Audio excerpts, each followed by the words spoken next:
Why, hello there people from the internet, how you doing? And this is ARK Evolved. This is ARK Survival Evolved, should I say, and this is going to be out today. If you want to get this game, then it's going to be available on Steam for you to purchase for about $25. Now, this is the first impressions that I had about the game. We got a couple of codes early on. We're going to test the game before it got released. And they have about 4 extra patches only for the streamers and YouTubers and all that sort of stuff they've done over the space of sort of 12 hours just to get it better and better. Now, my first impressions about the game, that this game is absolutely awesome for what it claims to be.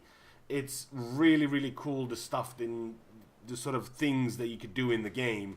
But the one major drawback to it is the FPS in the engine. The FPS in the engine are just really bad. Now, I'm running this on a GTX 970 with an i7-3770K, and I'm barely getting 40, 45 frames, 50 sometimes if I put it to very low. I normally play it on medium, and for this video I just thought I'll put it up a little bit more so you can see a bit more of the quality of the game. Although you're going to be probably playing it on the lower end card, it's still going to look, well, like Minecraft, if you will. Well, just a little bit better. The engine and the FPS is their main priority in this. They've said that a few times, and they've already said it. For the early alpha, for the early release, they're going to get that sorted as soon as they can. And I think that's going to be one of the major things for them to do, is sorting that FPS out and getting you more frames and making the game look a little bit more beautiful. Because in the background, on paper as it were, everything just looks really cool. Now, let's go ahead and look at what you can have. Little houses. I've managed to level up a couple of times. I think I got to about level 20 or something like that.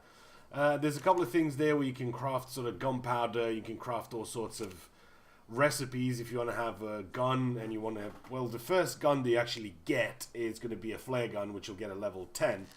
And apart from that, you're going to need to have a sleeping bag, which you can respawn one time on it. And also you'll need to make a bed if you want to respawn back at the same location. And that's some sort of irrigation system that I'm working on. And as I mentioned earlier on, behind closed doors, as it were, it is really, really cool what they're trying to do. I mean, there's going to be tons and tons of hours for you to put into this game. And dare I say, you can put in 100 hours before you level up to max and whatever. I mean, I've got about 4 or 5 hours worth of gameplay into it. But that's including all the testing, all the sort of sitting in the lobbies and all that sort of stuff. All that counts. So overall, I'd say I've got about 3 hours worth of gameplay, or maybe 4. This is the second house that you can craft, and you can get yourself a couple of things in there.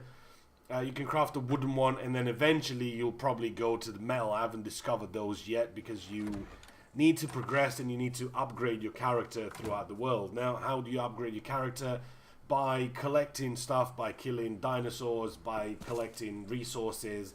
You could do all sorts of stuff to get a little bit of XP, as it were. And it's something that you'll get once you get enough engram points. Then you can unlock certain things, but we'll talk about those a little bit later.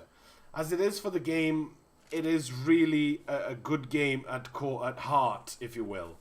A really cool idea, really cool steps that you're gonna have to take, and it takes a little bit away from that traditional survival game that you're sort of used to. Get into the game, yeah, you've got a hatchet and you've got a rock or something. You got a pickaxe, a torch, and just go and do your business. It's kind of not that way, because most of the dinosaurs on the coast, the little ones, and even the big ones, don't really pay attention to you that much unless you hit them. But as you go further into the world, further into sort of inland, you will come across raptors and T-Rexes and all sorts of other manner of creatures that they'll want to kill you. And that's what makes the game a little bit more interesting, because at night, it's pitch black. There is no gamma, there is none of that, so you can't do anything about that. The only thing you could do is craft a torch, and once you have your torch, you'll be able to see, I don't know, 50 meters or so, like maybe 50 meters, I think that's a bit too much, around you. But at the same time, if you're talking about PvP, having something like that on automatically gives everybody a heads up where you are, and all he has to do is just sit quietly, wait for you to go past him, and he will shoot you in the face. And same thing goes for the dinosaurs. There's plenty of them little guys that will try and attack you, and they'll be in a pack of 2 or 3. And at night, you might need to get a melee weapon out, you might need to get something like that, and it's going to go really dark, so you're going to be pretty screwed. But that is part of the game, and that's what makes the game a little bit different than what you've played so far in survival games. Now, I know many of you are thinking, well, this is Rust and Stomping Lands combined with some different things. Well, you'd kind of be right in a way, because you have the Rust spawning system. They can spawn in your sleeping bag. There's a timer. You can't just respawn on it over and over again. You have to wait for a minute, 2, 3 minutes, 4 minutes, depending how long you've sort of taken you to die. And if I may go back a little bit to the engrams and all that sort of stuff, and this is the engrams, that's your level, that's your XP. Now you get that by killing dinosaurs and doing all sorts of things, by collecting resources and just traveling to the world. And this is your engram points. Once you level up, you get a couple of points and you can spend them on whatever you want. So if you want to unlock Foundation, you need to spend 2-3 points. If you want to unlock further things, that's a weapon. If you want to unlock a bow and an arrow, you need to spend points, and that's how you would unlock certain things that you want to do. Now, once you've unlocked them, you still need to craft them. By crafting them, it's going to take you quite a bit of resources to get that particular item. So let's say you want to make a hatchet, you will need you'll need flint, you'll need thatch, and you're also going to need, I think it's fiber that you're going to need. So all that, you can hit them with your hand and get it, but be aware that hitting stuff with your hands will take a little bit of health out of your inventory, out of your character. So you want to get in a pickaxe, which is the easiest thing to get, as quick as you can, and then get a hatchet really fast, so you don't have to use your hands on anything. Not only that you'll do more damage, but you'd be better off because you're not going to lose any health over it. Now, if you see those things right in the background there, those lights coming down from the sky, those are going to be your supply drops, if you will, your supply crates, or whatever you want to call them. Those are level locked, so you can only unlock those crates if you're a certain level. The highest I've seen so far was level 15.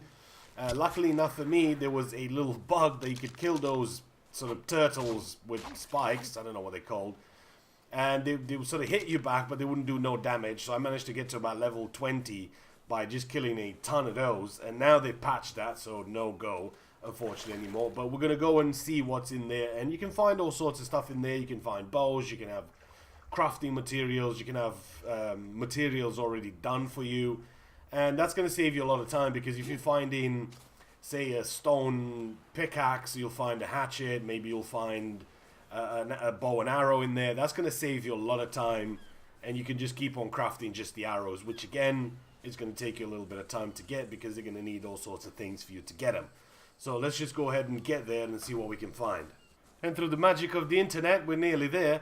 Now, the one thing I haven't mentioned so far, you're probably wondering, well, what about the dinosaurs? You haven't mentioned any of those. How do you mount them? How do you tame them? How do you do any of that? And I'm not going to go into it very long, because I'm going to do that in a separate video, because there's different saddles that you can make, different things, and you have to knock the animal down first. Sort of make him unconscious. Look at that, there's a raptor there. That's one of the things when you go for some of these things. Be advised that there can be raptors and all sorts of stuff guarding these things. So luckily for me, there's a few good things in here, even a parachute. And you're probably thinking, well, what's the parachute for?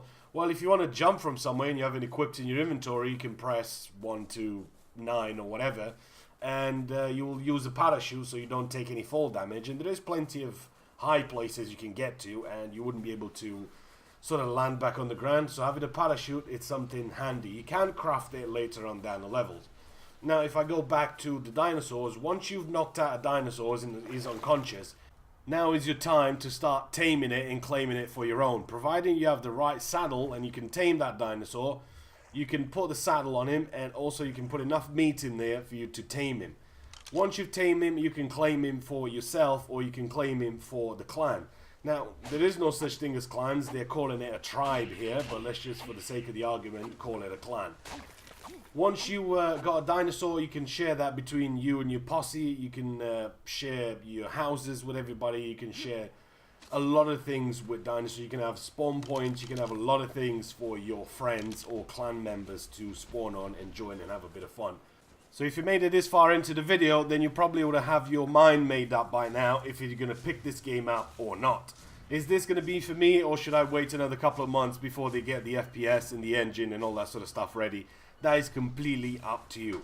This is my first impression about the game. I still have a lot of things I've got to learn. I'm going to be bringing a ton more videos of you, how to craft, how to build, how to do all sorts of things, how to tame dinosaurs, how to use them, how to sort of guard your body while you go to sleep and all that sort of stuff. And I will be streaming a lot of the game as well. There's a link in the description to my Twitch live stream if you want to check that, if you don't have the patience to wait for the next video. No, hopefully you guys have enjoyed the video. If you have, don't forget, as always, give it a thumbs up, post a comment, let me know what you think about the game, and I will see you guys in the next one.